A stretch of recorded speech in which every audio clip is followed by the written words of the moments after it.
बिस्मिल्लाहिर्रहमानिर्रहीम। प्यारे बच्चों अस्सलाम वालेकुम। मैं आपका उर्दू टीचर हूँ। उम्मीद है कि आप सभी सही सलामत होंगे।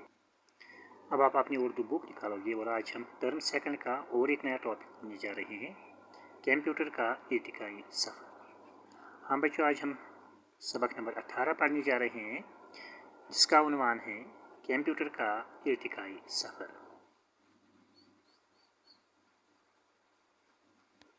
और बच्चों हम इस सबक का मुताला करते हैं। बच्चों, परसों हमने इस टॉपिक का पहला हिस्सा पढ़ा था, जो हमारा टॉपिक है कंप्यूटर का इर्तिकाई सफ़र। परसों हमने इसका पहला हिस्सा पढ़ा था और आज हम इसका दूसरा हिस्सा पढ़ने जा रहे हैं।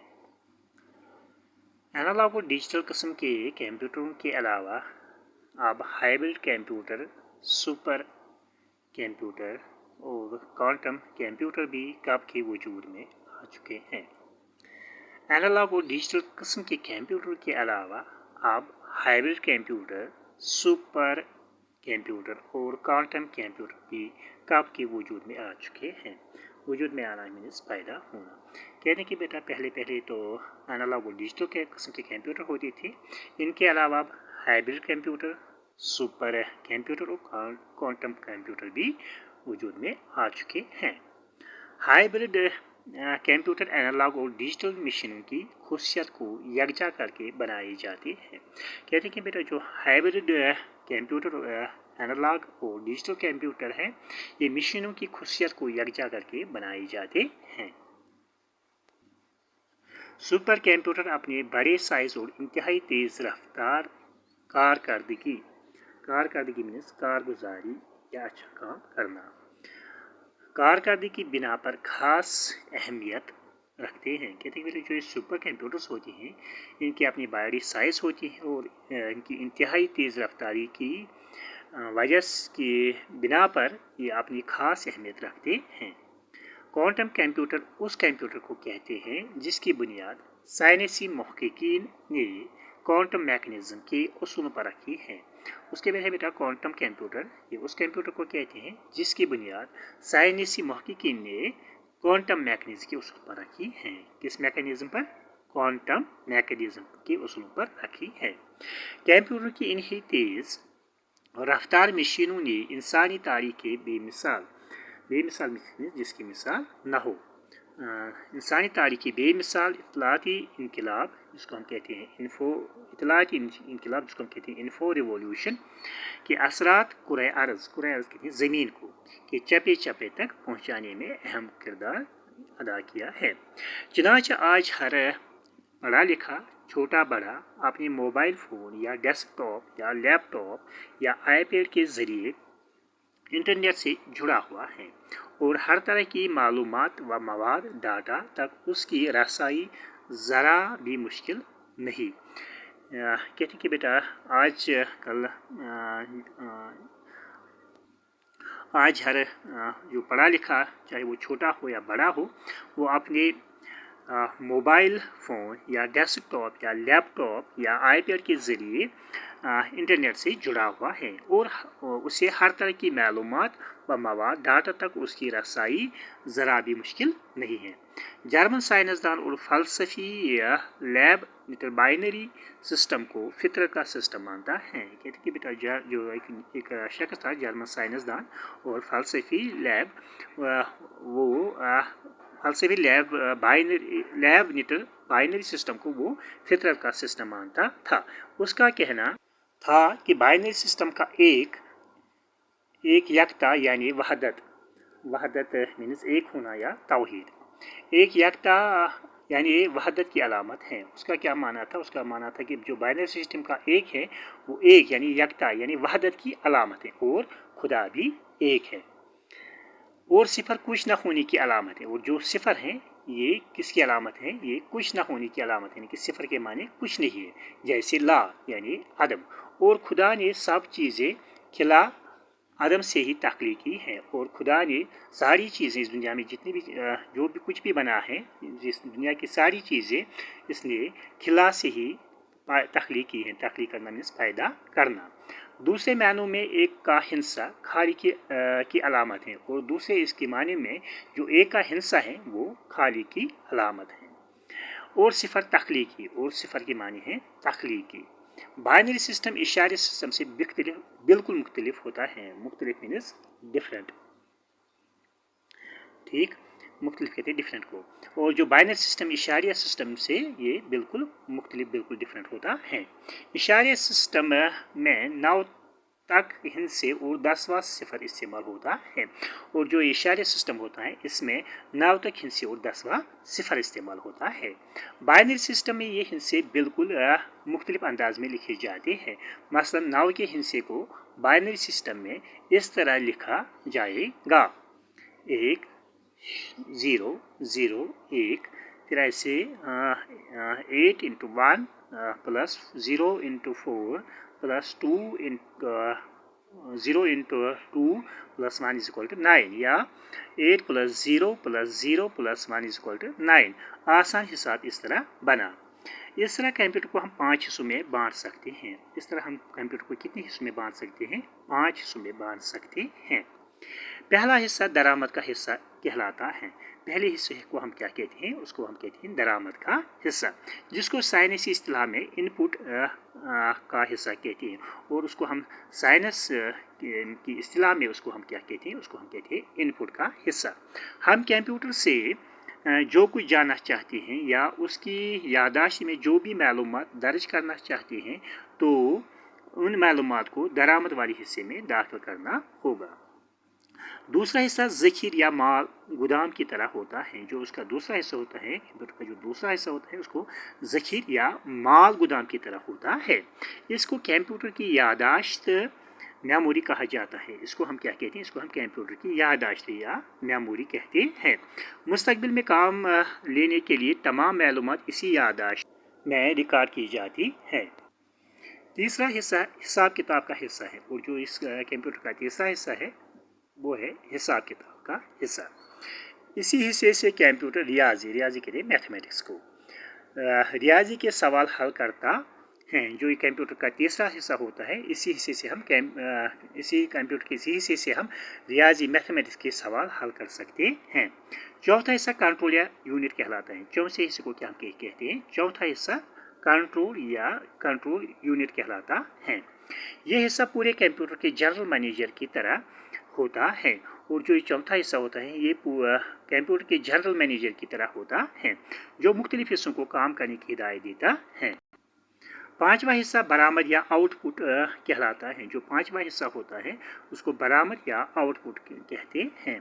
आप जो कुछ कंप्यूटर से जानना चाहते हैं, यही बरामद वाला हिस्सा आपको वो मालूमात देता है। कहते हैं कि बेटा जो आपको जो कुछ भी कंप्यूटर से जो कुछ भी जानना चाहते हैं, यही हिस्सा, यही बरामद वाला हिस्सा आपको वो मालूमात दे सकता है। दूसरी आलमगीर जंग, जिसको हम कहते हैं सेकंड वर्ल्ड वार, दूसरी आलमगीर जंग के बाद साइंसदानों ने कंप्यूटर की साइंस पर ज़्यादा तवज्जो दी है। कहते हैं कि जो दूसरी आलमगीर जंग थी, उसके बाद साइंसदानों ने कंप्यूटर की साइंस पर ज़्यादा तवज्जो दी। उस ज़माने के बनाए हुए कंप्यूटर पहली नस्ल के कंप्यूटर कहलाते हैं, और जो उस ज़माने में कंप्यूटर बनाए गए हैं उसको हम कहते हैं पहली नस्ल के कंप्यूटर। पहली नस्ल के इन कंप्यूटर में बरक़ी सिग्नलों के लिए वैक्यूम ट्यूब इस्तेमाल किए जाते हैं। कहते हैं बेटा जो पहली नस्ल के जो ये कंप्यूटर थे, इनमें बरक़ी सिग्नलों के लिए हम किस चीज़ का इस्तेमाल करते? वैक्यूम ट्यूब का इस्तेमाल करते थे। इसके अलावा ये कंप्यूटर जगह भी घेरते थे। इन कंप्यूटर में लगे ट्यूब बरक़ी सिग्नल देने के साथ हरारत भी खारिज करते थे। हरारत मीन्स गर्मी। और इनके अलावा ये कंप्यूटर में जो लगे ट्यूब थे, में बरक़ी सिग्नल देने के साथ ये हरारत भी खारिज करते थे। कभी कभी हरारत इस कदर ज़्यादा हो जाती थी कि कंप्यूटर के नाजुक हिस्से जल जाते थे। कहते हैं कि कभी कभी इनकी जो हरारत होती थी, जो इनकी गर्मी होती थी, ये इस कदर ज़्यादा हो जाती थी, जो कंप्यूटर के नाजुक हिस्से होते हैं वो जल जाते थे। चनाचे इनको ठंडा रखने के लिए बड़े बड़े एयर कंडीशनर्स लगाने पड़ते थे। तो इनको ठंडा रखने के लिए क्या किया जाता था? इनको ठंडा रखने के लिए बड़े बड़े एयर कंडीशनर्स का इस्तेमाल किया जाता था। ये कंप्यूटर ज़्यादातर मिलिट्री के मकासद, साइंस के तजुर्बात और हुकूमत के कारोबार के लिए इस्तेमाल होते थे। कहते हैं कि बेटा ये ऐसे कंप्यूटर्स ज़्यादा तर कहाँ पर इस्तेमाल करते, मिलिट्री के मकासद, साइंस के तजुर्बात और हुकूमत के कारोबार के लिए इस्तेमाल करते थे।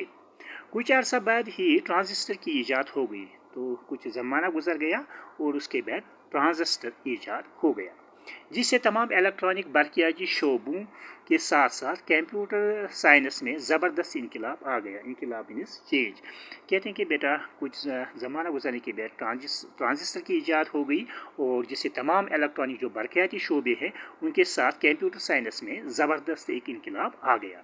बड़ी बड़ी वैक्यूम ट्यूब्स, हवा से खाली ट्यूब की जगह छोटे छोटे ट्रांजिस्टरों और सेमीकंडक्टर्स पुर्जों ने ले ली। उसी वक्त कंप्यूटर की दूसरी नस्ल वजूद में आई। कंप्यूटर की ये दूसरी नस्ल जगह भी बहुत कम घेरती थी और बिजली का करंट भी कम इस्तेमाल करती थी। कि जो कंप्यूटर की जो दूसरी नस्ल की जगह भी बहुत कम घेरती थी और बिजली का करंट भी कम इस्तेमाल करती थी। इसके अलावा ये कंप्यूटर पहली नस्ल के कंप्यूटर के मुकाबले में बहुत ज़्यादा तेज़ी से काम करने लगे और इनकी यादाश्त मालूमात हज़ारों गुना ज़्यादा दर्ज की जाने लगी। 1960 तक दूसरी नस्ल के कंप्यूटरों के कम अज़ कम 100 मुख्तलिफ मॉडल बन चुके थे। कहते हैं कि बेटा साल 1960 तक जो दूसरी नस्ल के जो कंप्यूटर्स थे उसके कम से कम कितने 100 मॉडल बन चुके थे, जिनमें सबसे छोटे कंप्यूटर पर आज के हिसाब से तकरीबन 4 लाख रुपये लागत आती थी और इनमें जो सबसे छोटा कंप्यूटर था उस पर आज के हिसाब से तकरीबन 4 लाख रुपये लागत आई थी, यानी कि उसको कितना खर्चा आया था, 4 लाख रुपये में वो बना था। और कंप्यूटर का सबसे बड़ा मॉडल बड़ा मॉडल था जो IBM 7090 7094 कहलाता था। उस पर लगभग 4 करोड़ रुपया लागत आती थी और जो कंप्यूटर का सबसे बड़ा मॉडल जो था जिसको हम IBM 7090 7094 कहलाता था, इस पर लगभग कितने 4 करोड़ रुपया लागत आती थी। ये कंप्यूटर फिज़ाई, खिलाई, साइंस या इंजीनियरिंग सनतों में इस्तेमाल होती थी। तो ऐसे कंप्यूटर्स फिज़ाई, खिलाई, साइंस या इंजीनियरिंग सनतों में इस्तेमाल होते थे। कंप्यूटर की तीसरी नस्ल का इस्तेमाल 1960 से लेकर 1970 तक रहा। जो कंप्यूटर की जो तीसरी नस्ल का इस्तेमाल कंप्यूटर की तीसरी नस्ल का इस्तेमाल 1960 से लेकर 1970 तक रहा। इसके बाद 4th जनरेशन और 5th जनरेशन के कंप्यूटर्स नित नए मॉडलों और साइज़ों में आम होते गए। कहते बेटा उसके बाद जो 4th जनरेशन और 5th जनरेशन के कंप्यूटर्स थे वो नित नए मॉडलों और साइज़ में आम होते गए। अब ये सिलसिला आगे ही बढ़ता जा रहा है। दरअसल चिप्स नाम की एक शाई मीन्स चीज़, शाई कहती है चीज़ को, ये कंप्यूटर साइंस को कहीं से कहीं पहुंचा दिया। कहते हैं कि दरअसल बेटा एक चिप्स नाम की एक शाई है, उसने कंप्यूटर साइंस को कहीं से कहीं पहुंचा दिया। चिप्स की कारकर्दगी मीन्स अच्छा काम या कारगुजारी। चिप्स की कारकर्दगी का अंदाज़ा आप इस मिसाल से लगा सकते हैं कि सिलिकॉन का एक चिप जो साइज़ में 1 सेंटीमीटर का चौथा होता है, उस पर 64,000 बाइनरी यूनिट की मालूमात रिकॉर्ड की जा सकती हैं। इन यूनिटों को बिट्स कहा जाता है। चिप्स की ईजाद से कंप्यूटर की यादाश्त का मैदान करीब करीब लामहदूद हो गया है। लामहदूद मीन्स को हम कहते हैं अनलिमिटेड। कहते हैं कि जो चिप्स की जब ईजाद हो गई इससे कंप्यूटर की जो यादाश्त का मैदान जो था वो करीब करीब लामहदूद हो गया है और काम की तेज़ रफ्तारी भी बहुत बढ़ गई है और इससे जो काम की जो रफ्तार थी वो भी बहुत बढ़ गई। यानी अब कंप्यूटर के काम करने की रफ्तार 1 सेकंड के लाखवीं और करोड़वीं हिस्से तक पहुंच चुकी हैं। आजकल कंप्यूटर के नए नए मॉडल इतनी तादाद में बनते जा रहे हैं कि शुमार करना मुश्किल हो गया है। कहते हैं बेटा आजकल जो कंप्यूटर के जो नए नए मॉडल आते हैं उनकी तादाद में जितनी तादाद में वो बनते जा रहे हैं उनका शुमार करना बहुत ही मुश्किल हो गया है। एक कंप्यूटर किस मकसद के लिए काम करे और इसकी यादाश्त में किस किस्म की मालूमात दर्ज की जाए, ऐसी सहूलियत की फराहमी को कंप्यूटर प्रोग्रामिंग कहा जाता है। कहते हैं कि बेटा एक कंप्यूटर किस मकसद के लिए हम इस्तेमाल करें और इसकी यादाश्त में किस किस्म की मालूमात दर्ज करें, ऐसी सहूलियत की फराहम को हम कंप्यूटर प्रोग्रामिंग कहते हैं। कंप्यूटर प्रोग्रामिंग के लिए बहुत सी मुख्तलिफ ज़बानें इस्तेमाल की जाती रही हैं और इस कंप्यूटर प्रोग्रामिंग के लिए हम बहुत सी मुख्तलिफ ज़बानें इस्तेमाल करते हैं। इस सिलसिले में 1940 ईस्वी से अब तक सैकड़ों हज़ारों ज़बानें बनाकर तजुर्बात किए गए, लेकिन अब सिर्फ चंद अहम और बामकसद मकसद मीन्स जिसका कोई मकसद हो, अहम और बामकसद ज़बानें ही कंप्यूटर की प्रोग्रामिंग में इस्तेमाल होती है। कुछ कहा नहीं जा सकता कि तरक्की की तेज़ रफ्तार मराहिल मीन्स मरहला की जमा, तेज़ रफ्तार मराहिल तय करते हुए desktop, laptop, home top, iPad और टैबलेट वगैरह जैसी सूरतें पाने के बाद अब मुस्तकबिल में कंप्यूटर की शक्ल व सूरत क्या होगी। फिल वक्त मीन्स इस वक्त, ठीक, फिल वक्त एक इंसान की निजी व इनफरादी और समाजी व इज्तिमाई ज़िंदगी का कोई गोशा मीन्स कोनाया हिस्सा ऐसा नहीं है जिसमें कंप्यूटर की कारफरमाई न हो। कहते हैं कि बेटा इस वक्त इंसान की निजी व इनफरादी और जो समाजी व इज्तिमाई ज़िंदगी का कोई गोशा, कोई हिस्सा ऐसा नहीं है जिसमें कंप्यूटर की कारफरमाई न हो। तो आज के लिए इतना ही काफ़ी। उम्मीद है कि बेटा आज का टॉपिक आपने अच्छे से समझा होगा। बाकी अस्सलाम, अल्लाह हाफ़िज़।